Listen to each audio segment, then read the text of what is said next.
And I'm an asshole, and that's okay. I piss people off, and it makes my day. Welcome back to another episode of John Sees the World. Or is it John Sees the World? Anyways, we're still here. We haven't gone anywhere. And, well, of course, I'm looking at my notes. You'll understand that. You know, I mean, what else can you do? Okay, today's sponsor is Get a Clue. That's right, Get a Clue. Do you just don't know what's going on? Do you look around your life and wonder, what the hell happened to me? Get a clue. For those of you who don't know what's going on or why you ended up the way you are or where you are at or what you're doing, get a clue. Only a Nabisco product. Okay, so I made up that last part, Nabisco product. I can't help myself. I mean,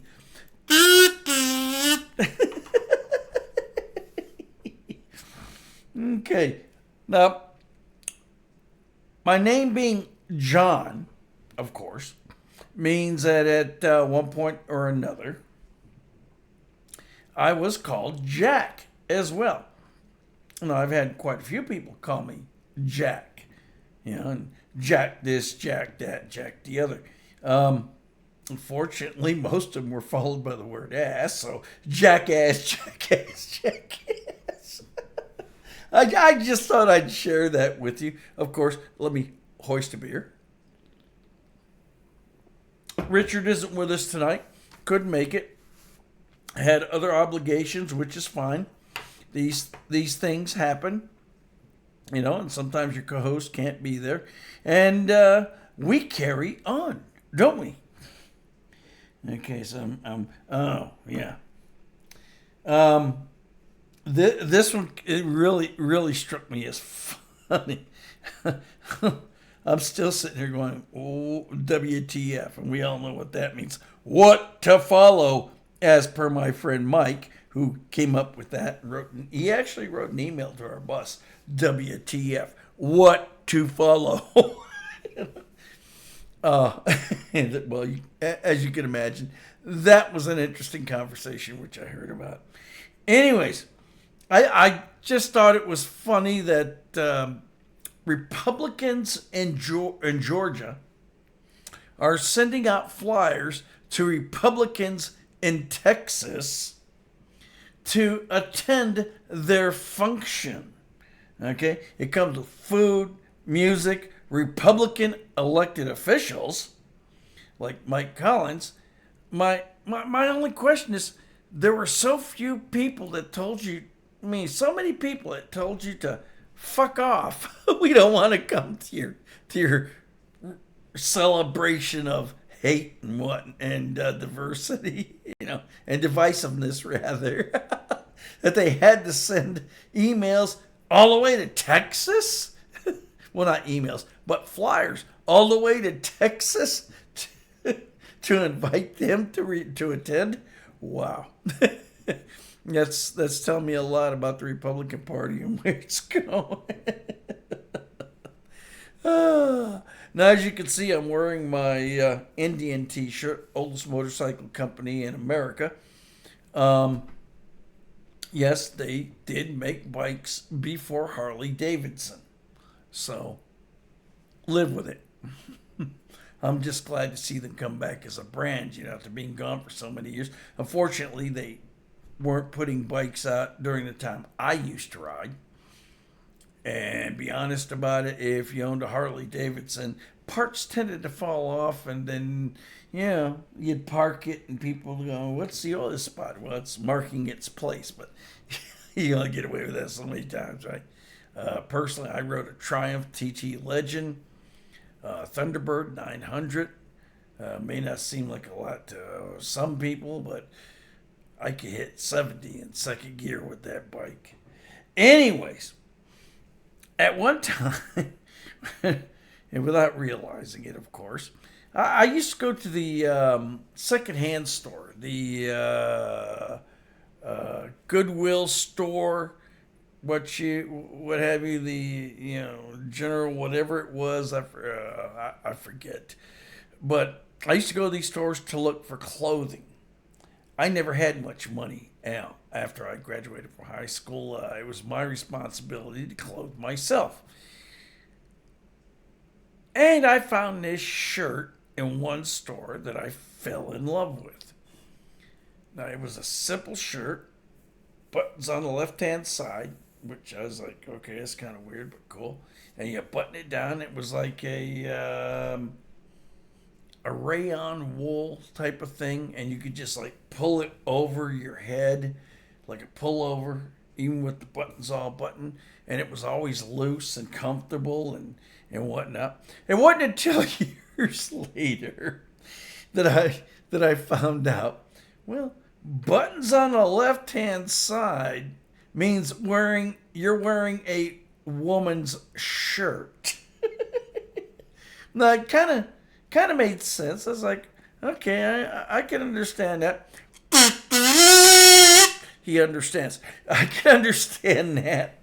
But I just thought it was funny. For so many years, I wore this shirt because it was comfortable. I was a weightlifter at the time, had a fairly large chest, and big shoulders and arms and everything, and the looser things were, the more comfortable they were. So I just didn't realize I was wearing a woman's shirt that whole time. But hey, I'll own that. It was comfortable. I loved it. I'm not going to apologize. I think it was kind of cool.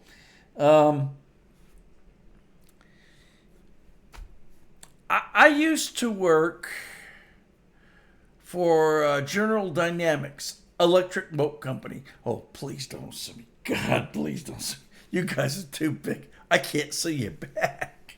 But anyways, some things happened there that were kind of funny and tragic in their own way. But I had a friend named Danny.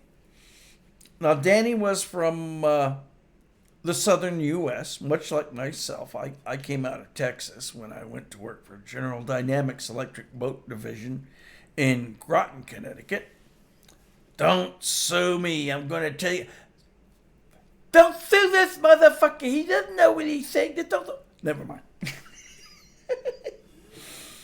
Anyways, Danny and I got, as first year employees of the company, got signed together to the same group. And we used to do a lot of jobs together. And one day we're doing this job. Danny's down on the first deck of the submarine, which is the deck right below the hull, or the outside of the submarine. It's called first deck. And the rest of us in this crew, we're working topside in the rain. Well, no, it wasn't. I just said that just to make it dramatic. Anyways, we were working topside, chipping paint and getting ready to paint stuff, in the heat. It was hot that day. I think it was like 80 something, 82, 83 degrees, which for Connecticut is kind of hot. Anyways. So we're there carrying on a conversation with Danny, who was like 20 feet below us inside the submarine. And yeah, that means a lot because it's a lot cooler inside the submarine than it is up on the deck. And we're carrying this conversation, and I think there was like 3 or 4 of us there at the time. And all of a sudden, Danny goes, "Oh, shit." And I'm thinking, what the hell? What happened to Danny? And so I look down the hole. I go, "Danny, did you shit yourself?" And it's very meek and quiet. "Yes." It came up. I'm like, "Oh, no. I didn't mean to bust him out. Like, I was being an asshole. I was being, trying to be funny." He said, "Yes." I'm like, "Oh, jeez." Well, needless to say, he came up out of the submarine. We sort of kept our distance from him. I handed him the keys to my truck and a big sheet of paper and said, fold that in half so there's at least 2 layers between you and the seat when you go home, man. So he could go home. Yeah, that was the day that Danny shit his pants on the submarine. Now, I've got something here that says coffee break. I'm not entirely sure what that means. I wrote this about an hour and a half ago, so it's there. It says coffee breaks. So we're going to come back to that because what is this? Oh, okay. Yeah, coffee breaks. Oh. I remember coffee breaks. That has to do with being at General Dynamics Electric Boat Division.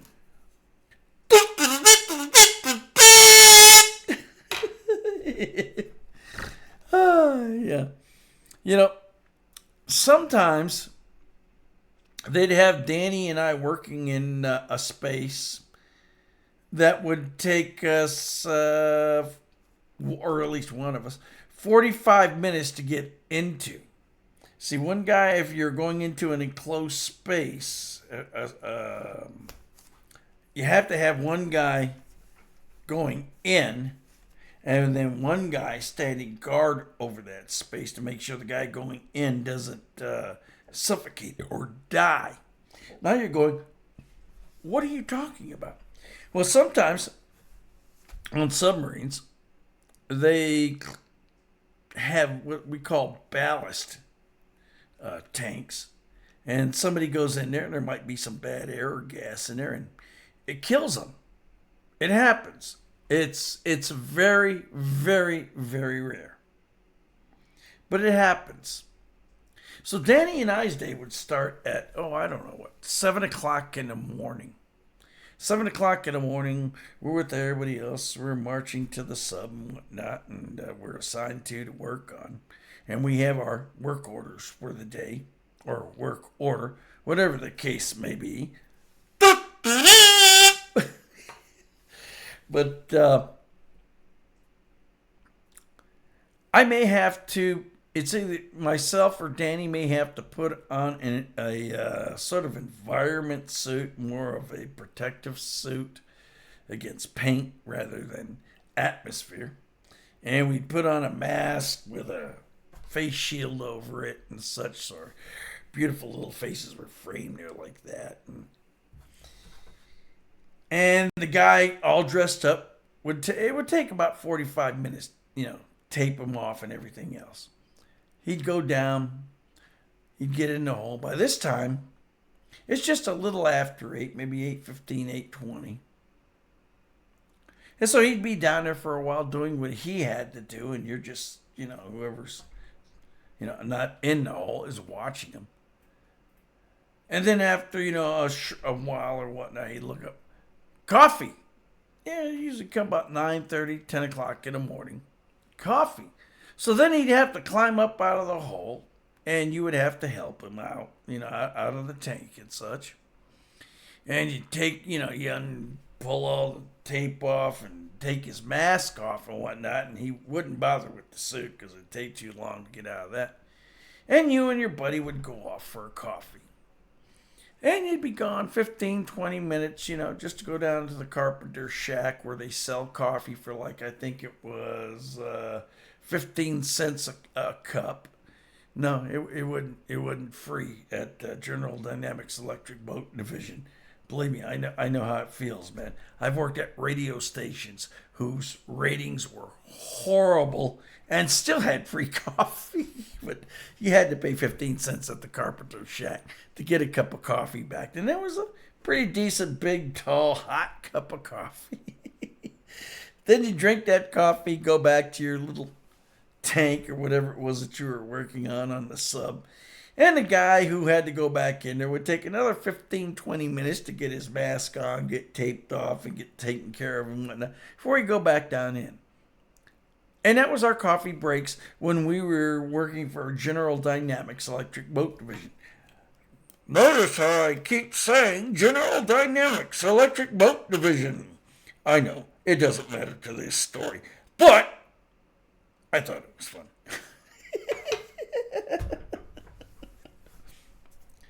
Now, when I was working at General Dynamics Electric Boat Division, there was these two guys, and one hated the other one, and the other one was continually perplexed, did not understand why.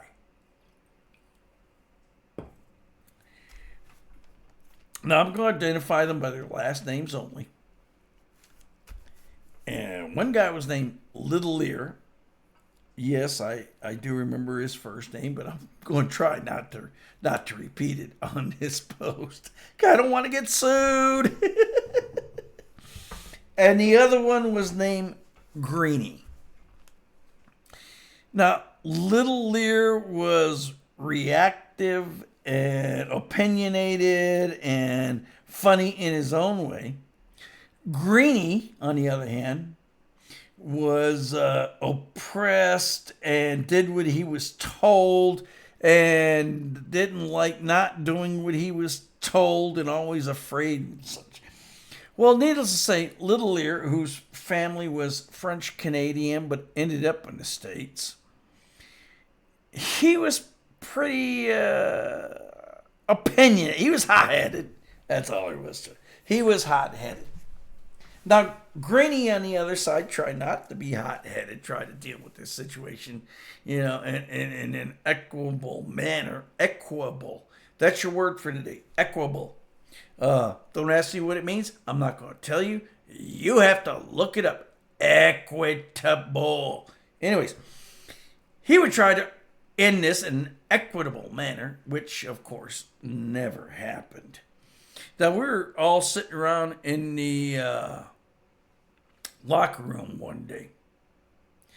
We had just gotten to work. All of us had just gotten into our coveralls and whatnot. And yours truly had let the morning fart fly. And everybody's like, fuck you, John, you smelly son of a bitch. And Greenie was lying there on the floor with the paper, with his paper up, reading his morning newspaper before our shift started. Up walked Little Lear, without Greenie seeing him. Little Lear looked at the 4 or 5 of us who were off to the side there, gave us a wink, a nod, and then proceeded to light his lighter and set Greenie's whole newspaper on fire. Of course, he's like, Greenie is standing there, he's looking at his paper, looking at it. Little Lear's off to the side there, laughing his ass off, and so are the rest of us.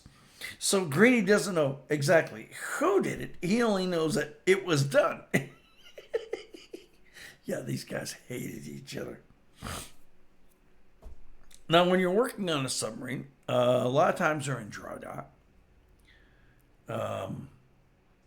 So when they're in dry dock, the submarine itself is sitting on these huge pieces of concrete that are formed there, they're specifically made to hold it upright while it's sitting there with no water under it. And I mean, when I say dry dock, it is dry.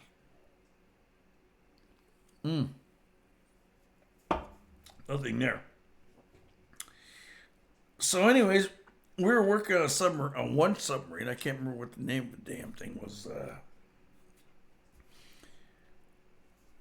And as lunch came around, the lunch bell rang, or horn, or siren, whatever you want to call it back then. And all of us decided, okay, let's go get our sandwiches or whatever it was we brought home from home. And as we're going there was a catwalk on the top of the submarine made out of wood, with handles and everything else and platforms to walk on and such. Greenie went to grab his coat, and it was nailed to the catwalk. Little Lear had struck again. I kid you not. I've never understood this. It did have some amusing moments to it, but Little Lear, who was this little French Canadian guy, about 5'5", 5'6" maybe, he hated this Scotch Irish whatever he was, Greenie, and he would just torment him to no end.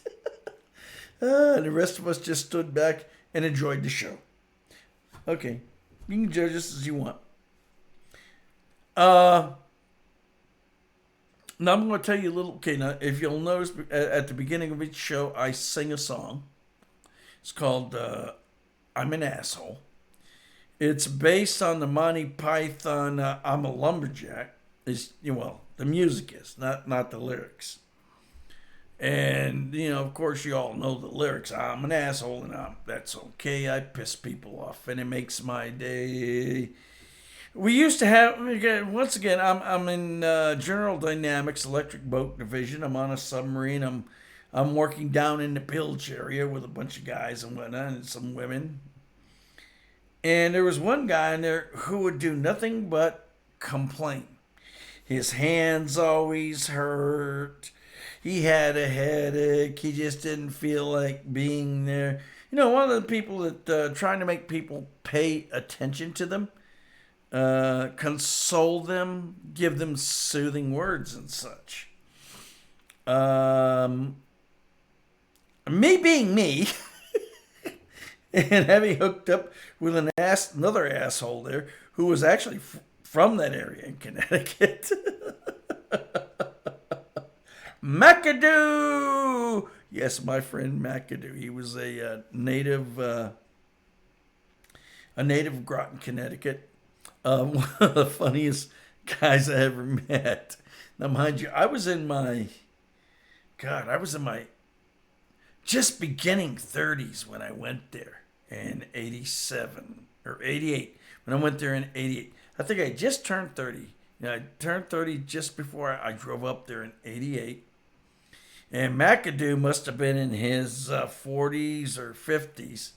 And, let's just say that the guy grew up in Connecticut, and he had an original way of looking at things, which today would be considered, you can't say that, you can't say that. But McAdoo would say that all the time back in them days, and everybody would laugh. Anyways.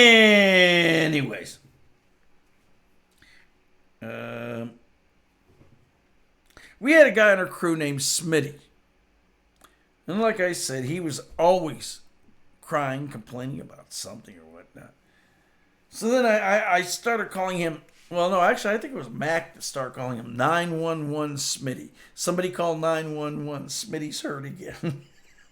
And this went on for weeks and weeks and weeks. I mean, it went on for a while. And, of course, all of us were laughing, whenever it happened and such. And Smitty was always complaining about it and blah, blah, blah. And it didn't really matter. It was just something to occupy our day when we were working on it,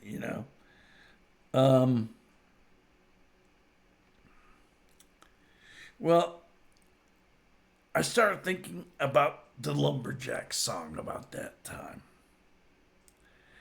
And I would start singing that song inside my head. And before you knew it, one day Smitty complained. It was going on and on and on and on. And he and I got into it about something, I don't know. I'll wait till you get older, blah, blah, this, that, and the other. Well, Smitty, I've got older, arthritic hip and knee, and I still don't complain that much. Anyways, I was thinking about Monty Python and the Lumberjack song. It just popped in my head. The song itself. Not the words, just the song. And before you know it, I'm singing, I'm an asshole and that's okay. I piss people off and I make my day. And then proceed to, denigrate Smitty. That's what was done in them days. We were savages. So, there you go. A history of I'm an asshole. Let's see.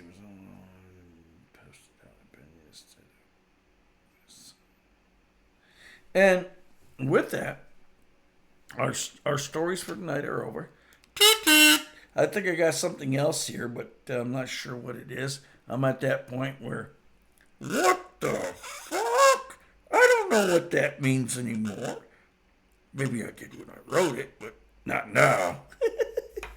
Anyways, I'm done with the stories for tonight. Hopefully next week we'll have Richard back in his usual jocular, amusing, laughing sort of way. And until then, this is John Sees the World. Or is it John Sees the World? And I'd be out of here by now, but I got a thing blocking the controls. I had to close it. What do you mean, show's over? I don't know. Show's not over. Show's not over. You gotta keep that. Shut up, Mike.